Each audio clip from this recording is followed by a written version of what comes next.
Fezoti zvichiri kundirwadza.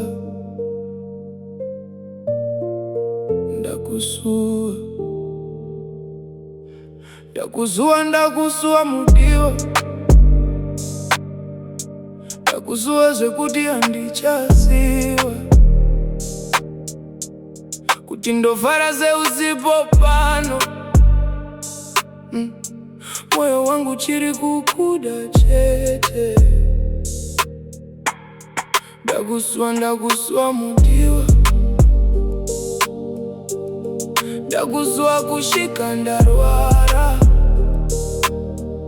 Manheru wese ndinongofunga nezvako. Ndakusuwa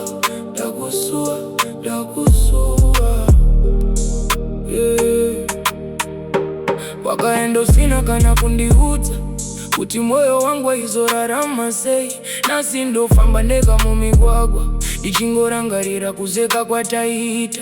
Mapikicha kwachiri mufoni asi iwe wacho hausisipo. Ndinonyemwerera pamberi pevanhu asi mukati ndinenge ndichichema. Vanoti nguwe noporesa maronda asi ronda rako harisi kuvhara.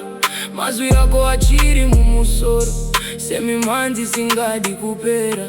Ndakusuwa Mudiwa. Ndakusuwa zvekuti handichaziva kuti ndovhara seusipo pano. Moyo wangu chiri kukuda chete.